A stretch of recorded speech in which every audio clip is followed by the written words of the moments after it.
IT বাড়ির পক্ষ থেকে আমি মোহাম্মদ আব্দুল কাদের আপনাদের সবাইকে আজকের বাংলা ভিডিও টিউটোরিয়ালে স্বাগত জানাচ্ছি। গত পর্বে আমরা জেনেছিলাম সাইটম্যাপ কি এবং কেন এটি গুরুত্বপূর্ণ। আজকের পর্বে আমরা জানব যে সাইটম্যাপ কিভাবে তৈরি করবেন। কারণ যেহেতু একটি ওয়েবসাইটের জন্য সাইটম্যাপ অত্যন্ত গুরুত্বপূর্ণ একটি কাজ, সো সাইটম্যাপটি তৈরি করতে জানাটা আমাদের সবার প্রয়োজন। সো এই জন্য সাইটম্যাপ আপনি কিভাবে তৈরি করতে পারেন সেটি আমরা জানব। তো আমরা আগেই বলেছিলাম সাইটম্যাপ হচ্ছে একটি HTML কোড দ্বারা গঠিত, মানে কিছু HTML এর ট্যাগের সমন্বয়ে গঠিত একটি XML ফাইল। তো এটা হচ্ছে মূলত সাইটম্যাপ। তো এই সাইটম্যাপটা তৈরি করতে গেলে আপনার HTML কোড সম্পর্কে হয়তো কিছু ধারণা থাকতে হবে। তো চলুন আমরা সাইটম্যাপ কিভাবে তৈরি করবেন সেটার বিস্তারিত দেয়া আছে, স্ক্রিনে দেখতে পাচ্ছেন। XML তারপর ড্যাশ তারপর sitemaps.org এই ঠিকানায়। তো আমরা যদি এই ঠিকানায় চলে যাই, দেখুন আমরা xml sitemaps.org এই ঠিকানায় এসেছি। তো এই ঠিকানায় আসলে আপনি বিভিন্ন ধরনের এখানে ইনস্ট্রাকশন দেখতে পাবেন যে কিভাবে সাইটম্যাপ তৈরি করবেন। যে প্রতিটি সাইটম্যাপ ইউআরএল সেট দ্বারা শুরু হবে, তারপর ইউআরএল সেট দ্বারা ক্লোজ হবে টোটাল সাইটম্যাপটা। এরপরে এখানে সাইটম্যাপের কিছু উদাহরণ এক্সাম্পল এখানে দেওয়া রয়েছে, আপনারা দেখতে পাচ্ছেন স্ক্রিনে।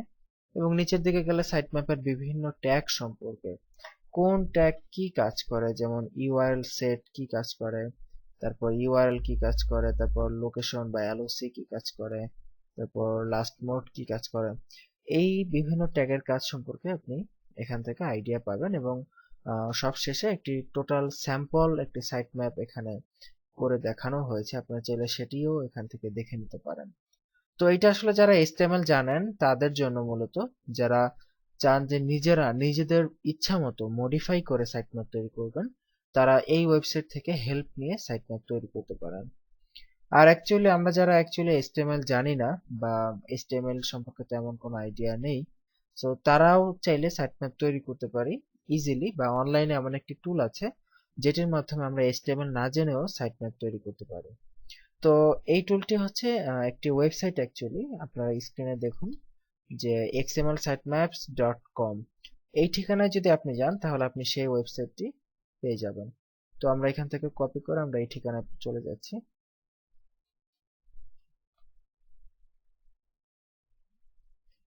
দেখুন আমরা xmlsitemaps.com এখানে এসেছি এবং মজার বিষয় হচ্ছে এখান থেকে সাইটম্যাপ তৈরি করতে আমাদের ওই আগে আমরা যে কোডগুলো দেখলাম ওই ধরনের কোনো কোডেরই প্রয়োজন হবে না।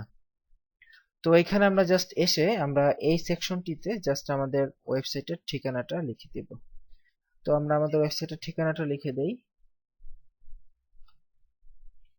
widicoda.com লিখে দিচ্ছি। আর নিচের যে ফ্রিকোয়েন্সি গুলো আছে, যেগুলো চেঞ্জ ফ্রিকোয়েন্সি, এগুলো আপাতত যেভাবে আছে হুবহু এরকমই রাখলাম এবং তারপর জাস্ট স্টার্ট এই বাটনটিতে আমরা ক্লিক করছি।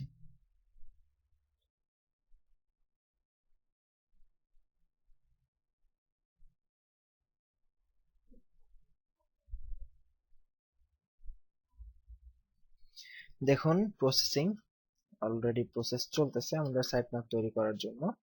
এবং দেখুন আমাদের ওয়েবসাইট কিন্তু হয়ে গেছে। এখানে আমরা মেসেজ দেখতে পাচ্ছি your site map is ready. Okay, আমাদের সাইট ম্যাপ এখন রেডি হয়ে গেল। এখন আমরা আমাদের সাইট ম্যাপটি ডাউনলোড করব।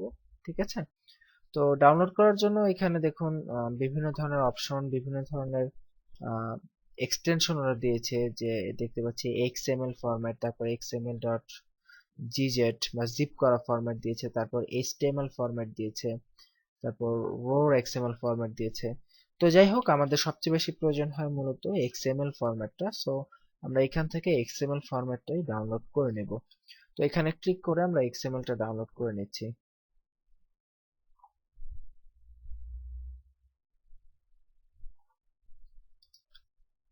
দেখুন আমাদের সাইট ম্যাপ ডাউনলোড হয়ে গেছে। খুবই ছোট্ট একটি সাইট ম্যাপ, সো তেমন কোনো কঠিন কাজ না। এখন আমরা সাইট ম্যাপটা তো ডাউনলোড করলাম, তাই না? তো এখন এটা আপলোড করতে হবে। কারণ আমরা এর আগে দেখেছিলাম যে ওয়েবমাস্টারসে ভেরিফাই করার সময় কিভাবে ফাইল আপলোড করেছিলাম, ঠিক একই প্রসেসে আমাদের এখন এই সাইট ম্যাপটা যেটা আমরা ডাউনলোড করেছি আমাদের ওয়েবসাইটে আমরা আপলোড করব।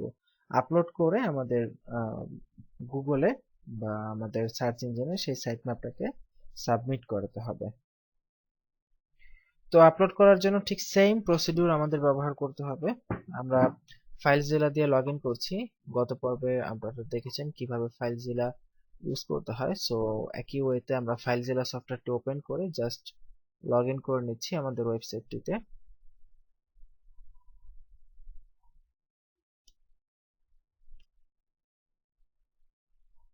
দেখুন এখান থেকে পাবলিক এচটিএমএল যেটা আছে সেটার মধ্যে ঢুকতে হবে।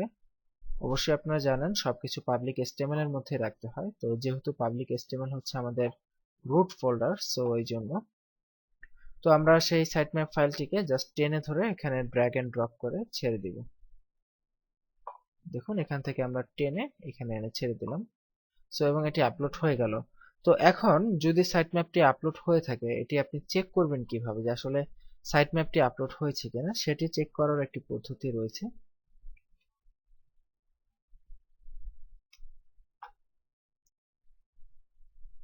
এখানে একটা জিনিস খেয়াল করুন যে আমরা যে ফাইলটা আপলোড করেছি সেটার নামটা কি ছিল, sitemap.xml। তো চেক করার সিস্টেমটা হচ্ছে আমরা যদি আমাদের ওয়েবসাইটে যাই এবং যেহেতু আমরা sitemap.xml ফাইলটি আমাদের রুট ফোল্ডারে আপলোড করেছি, সো এই ক্ষেত্রে আমরা wethecoder.com/sitemap.xml এই ঠিকানায় গিয়ে যদি এন্টার প্রেস করি, দেখুন আমাদের ওয়েবসাইটের সাইটম্যাপ আমরা দেখতে পাবো।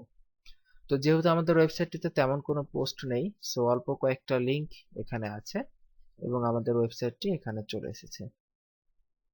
তো আশা করি বুঝতে পেরেছেন যে সাইটম্যাপের ব্যাপারটা, এবং যেহেতু আমাদের ফাইলটার নাম sitemap.xml, সো এবং এই ফাইলটাই আমরা আপলোড করেছি, এই জন্য আমাদের ওয়েবসাইটের নাম /sitemap.xml এই লিংকে গেলেই আমরা আমাদের সাইটম্যাপটি দেখতে পাবো। তো এখানে আরেকটি কথা বলে রাখি, এটা তো হচ্ছে আমাদের ওয়ার্ডপ্রেসের সাইটের জন্য না, যে আমরা যেখানে ফাইল আপলোড করার ক্ষমতা আছে বা এফটিপি ব্যবহার করতে পারি, যেমন ফাইলজিলা ব্যবহার করলাম। তো ব্লগারের জন্য কি হবে, তাই না? ব্লগারে তো আবার এই ফাইল আপলোড করতে পারি না।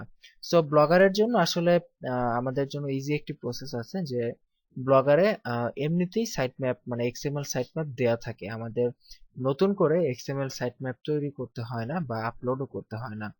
যেমন আমরা যদি আমাদের যে ওয়েবসাইটটা ছিল, যেমন quality web design BD dot dot blogspot.com/sitemap.xml এই ঠিকানায় লিখে যদি আমরা এন্টার প্রেস করি, দেখুন আমাদের অটোমেটিক্যালি আমাদের কোনো সাইটম্যাপ কিন্তু ক্রিয়েট করতে হয়নি, অটো আমাদের সাইটম্যাপটি এখানে চলে এসেছে। তো এই ক্ষেত্রে আসলে যারা ব্লগার ইউজ করবেন তাদের জন্য সুবিধা যে সাইটম্যাপ তৈরি করতে হবে না, রেডিমেড সাইটম্যাপ আপনি আপনার ওয়েবসাইটের সাথে অটো পেয়ে যাবেন। তো এই ছিল আসলে সাইটম্যাপ তৈরির ব্যাপার, যে আশা করি এখন ব্লগার হোক বা ওয়ার্ডপ্রেস হোক বা জুমলা হোক, যাই হোক না কেন, যে কোনো ওয়েবসাইটের জন্য আপনি সাইটম্যাপ তৈরি করতে পারবেন এবং আপনি এফটিপি সফটওয়্যারের মাধ্যমে আপনি সেই সাইটম্যাপকে আপনার রুট ফোল্ডারে পাঠিয়ে দিতে পারবেন। আশা করি বুঝতে পেরেছেন। তো আজ এই পর্যন্তই, আগামী পর্বের আমন্ত্রণ জানিয়ে এখানে বিদায় নিচ্ছি। ভালো থাকবেন সবাই, সুস্থ থাকবেন। আল্লাহ হাফিজ।